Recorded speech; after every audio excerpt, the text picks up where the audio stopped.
জয়গুরু। পরম প্রেমময় পরম দয়ালের চরণে শত সহস্র কোটি আভূমি প্রণাম জানাই এবং আপনাদের প্রতি প্রত্যেককে আন্তরিক জয়গুরু জানাই। পূর্ববর্তী ভিডিওটিতে অষ্টাদশ অধ্যায়ের যতখানি আলোচনা হয়েছিল ঠিক তারপর থেকে আজকে আলোচনা শুরু করছি। শ্রীকৃষ্ণ অর্জুনকে বলছেন, হে মহাবাহ, সমস্ত কর্মের সিদ্ধির জন্য 5টি হেতু রয়েছে। কর্মবন্ধন হতে মুক্তির উপায় নির্দেশক সাংখ্যশাস্ত্রে যেভাবে কথিত হয়েছে সেইগুলি তুমি আমার নিকট শোনো। এই বিষয়ে অর্থাৎ কর্মের সিদ্ধিতে অধিষ্ঠান, কর্তা, বিবিধ প্রকারের করণ, নানাবিধ চেষ্টা এবং পঞ্চম কারণ হল দেব। শ্রীকৃষ্ণ অর্জুনকে কি বলছেন, যে কোনো কর্মের, সমস্ত কর্মের সিদ্ধির জন্য, কর্মটি সার্থক হওয়ার জন্য 5টি হেতু আছে, 5টি কারণ আছে। এই 5টি কারণ কি? অধিষ্ঠান। অধিষ্ঠান মানে যার আশ্রয়ে কর্ম করা হয় তাকে বলে অধিষ্ঠান। সেই 5টি কারণ হলো: 1 নম্বর অধিষ্ঠান, 2 কর্তা মানে যে কাজটি করছে, 3 বিবিধ প্রকারের করণ। করণ হচ্ছে যে সকল ইন্দ্রিয়াদি এবং সাধন প্রণালী প্রভৃতির সাহায্যে কর্মটি করা হয় তাদের বলা হয় করণ। তাহলে তৃতীয় কারণটি হচ্ছে করণ। এবং নানাবিধ প্রচেষ্টা। এবং সর্বশেষ কারণটি হলো দৈব। তাহলে 5টি কারণ কি? যে কোনো কর্মসিদ্ধিতে 5টি কারণ হচ্ছে: অধিষ্ঠান, যার আশ্রয়ে কর্ম করা হয় তাকেই বলা হয় অধিষ্ঠান। কর্তা, যে কর্মটি করে সেই হলো কর্তা। বিবিধ প্রকারের করণ, যে সকল ইন্দ্রিয়াদি এবং সাধন প্রভৃতির সাহায্যে কর্ম করা হয় তা হলো করণ। আর নানাবিধ চেষ্টা, কর্মটি করার জন্য বিভিন্ন রকমের চেষ্টা করা হয়। এবং পঞ্চম কারণ হলো দৈব। দৈব অর্থাৎ পূর্বকৃত শুভাশুভ কর্মের সংস্কারকে বলা হয় দৈব। পূর্বকৃত শুভাশুভ কর্মের সংস্কারকে বলা হয় দৈব। তাহলে কার্যসিদ্ধির জন্য 5টি কী কারণ? অধিষ্ঠান, কর্তা, বিবিধ প্রকারের করণ, নানাবিধ চেষ্টা এবং দৈব। শরীর, মন ও বাক্যের দ্বারা মানুষ শাস্ত্রীয় বা অশাস্ত্রীয় যা কিছু কর্ম করে, এই 5টি হলো তার কারণ। মানুষ যাই কর্ম করুক, শরীর, মন এবং বাক্যের দ্বারা, সে শাস্ত্রীয় কর্মই হোক বা অশাস্ত্রীয় কর্মই হোক, যা কিছু কর্ম মানুষ করে এই 5টি হলো তার কারণ। এত সত্ত্বেও যে ব্যক্তি অশুদ্ধ বুদ্ধি হেতু ওই কর্ম সম্পাদনে শুদ্ধ স্বরূপ আত্মাকেই কর্তা বলে মনে করে, সেই মলিন বুদ্ধিসম্পন্ন অজ্ঞানী ব্যক্তি ঠিক বোঝে না।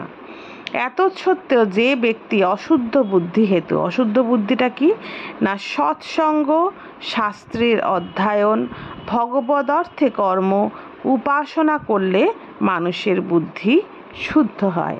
মানুষের বুদ্ধি কিসে কিসে শুদ্ধ হয়?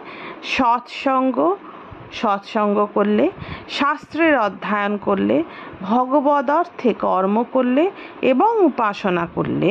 এই 4টি জিনিস করলে, সৎসঙ্গ, শাস্ত্রের অধ্যয়ন, ভগবদ অর্থে কর্ম এবং উপাসনা করলে মানুষের বুদ্ধি শুদ্ধ হয়। তাই যে ব্যক্তি উপরোক্ত এই সাধন রহিত, মানে যে সকল ব্যক্তিরা এই সমস্ত কাজ করে না, সৎসঙ্গ করে না, শাস্ত্রের অধ্যয়ন করে না, ভগবদ অর্থে কর্ম করে না বা উপাসনা করে না, তার বুদ্ধি অশুদ্ধ বলে বুঝতে হবে। যে সকল ব্যক্তি অশুদ্ধ বুদ্ধি হেতু ওই কর্ম সম্পাদনে শুদ্ধরূপ আত্মাকে কর্তা বলে মনে করে, সেই মলিন বুদ্ধিসম্পন্ন অজ্ঞানী ব্যক্তি ঠিক বোঝে না। যে ব্যক্তির অন্তঃকরণে আমি কর্তা এই ভাব নেই, যার বুদ্ধি সাংসারিক পদার্থ এবং কর্মে লিপ্ত হয় না, তিনি জগতের সকলকে হত্যা করলেও প্রকৃতপক্ষে হত্যা করেন না এবং পাপেও লিপ্ত হন না। আরেকবার শুনুন, যে ব্যক্তির অন্তঃকরণে আমি কর্তা এই ভাব নেই, আমি সব করছি এই ভাবটা যার মধ্যে নেই, এবং যার বুদ্ধি সাংসারিক পদার্থ এবং কর্মে লিপ্ত হয় না, যার বুদ্ধি সংসারের কোনো পদার্থ এবং কর্মে যার বুদ্ধি লিপ্ত হয় না, তিনি জগতের সকলকে হত্যা করলেও প্রকৃতপক্ষে হত্যা করেন না, পাপে লিপ্ত হন না। জ্ঞাতা, জ্ঞান, জ্ঞেয় এই তিনটি হলো সকল কর্মপ্রবৃত্তির হেতু। জ্ঞাতা মানে যিনি জানেন তাকে বলা হয় জ্ঞাতা। জ্ঞান কি? যার সাহায্যে জানা যায় তাকেই বলা হয় জ্ঞান। জ্ঞেয় কি? না, যাকে জানা যায় তাকেই বলা হয় জ্ঞেয়। তাহলে জ্ঞাতা, জ্ঞান, জ্ঞেয়। জ্ঞাতা হচ্ছে যিনি জানেন তাকে বলা হয় জ্ঞাতা, যার সাহায্যে জানা যায় তাকে বলা হয় জ্ঞান, এবং যাকে জানা যায় তাকেই বলা হয় জ্ঞেয়।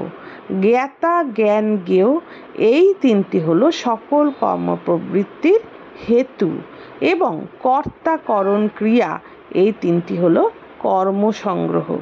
কর্তা মানে যিনি কর্ম করেন তাকে কর্তা বলা হয়।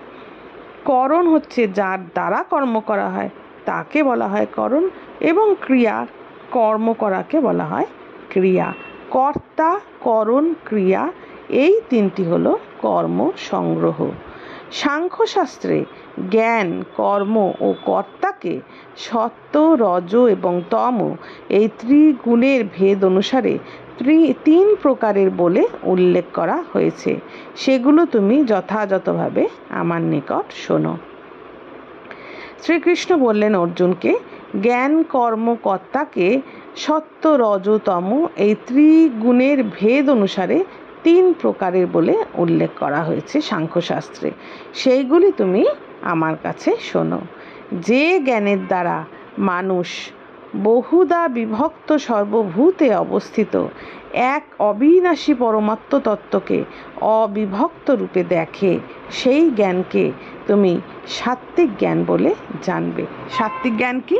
না, যে জ্ঞানের দ্বারা মানুষ বহুধা বিভক্ত সর্বভূতে অবস্থিত, এক থেকে বহুধা বিভক্ত মানে বহুর মধ্যে বিরাজিত, সর্বভূতে রয়েছে কি রয়েছে? না, এক অবিনাশী পরমত্ব তত্ত্ব, এবং এই পরমত্ব তত্ত্বকে অবিভক্ত রূপে দেখা।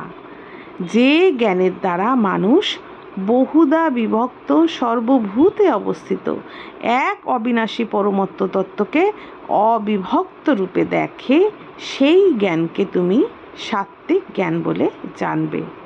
কিন্তু যে জ্ঞানের দ্বারা মানুষ বহুধা বিভক্ত সমস্ত ভূতে অবস্থিত নানা ভাবকে পৃথক পৃথক রূপে দেখে, সেই জ্ঞানকে রাজস জ্ঞান বলে জানবে। তাহলে বহুধা বিভক্ত সর্বভূতে অবস্থিত এক অবিনাশী পরমত্ব তত্ত্বকে অবিভক্ত রূপে দেখলে সেটি হচ্ছে সাত্ত্বিক জ্ঞান। কিন্তু বহুধা বিভক্ত সমস্ত ভূতে অবস্থিত নানান ভাবকে পৃথক পৃথক রূপে দেখলে সেই জ্ঞানকে বলা হয় রাজস জ্ঞান। যে জ্ঞানের দ্বারা কোনো একটি কার্যরূপ দেহেই সম্পূর্ণের মতো আসক্তি জন্মায়, যে জ্ঞানের দ্বারা কোনো একটি কার্যরূপ দেহেই সম্পূর্ণের মতো আসক্তি জন্মায়, সেই যুক্তিবিহীন অযথার্থ এবং তুচ্ছ জ্ঞানকে বলা হয় তামস জ্ঞান। তাহলে তামস জ্ঞান কি?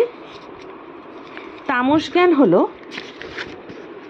যে জ্ঞানের দ্বারা কোনো একটি কার্যরূপ দেহে, একটা দেহে সম্পূর্ণের মতো আসক্তি জন্মায়, কোনো একটি দেহে যা আছে তাকেই সম্পূর্ণ বলে বোধ হয়, সম্পূর্ণের মতো আসক্তি জন্মায়, সেই যুক্তিবিহীন অযথার্থ এবং তুচ্ছ জ্ঞানকে তামস জ্ঞান বলে জানা যায়। তাহলে শ্রীকৃষ্ণ বললেন জ্ঞান তিন প্রকার। এক হচ্ছে, প্রথমটি হচ্ছে সাত্ত্বিক জ্ঞান, তারপরে রাজস জ্ঞান, তারপরে হচ্ছে তামস জ্ঞান। আলোচনা আজ এতখানিই থাক। জয় গুরু। বন্দে পুরুষোত্তম।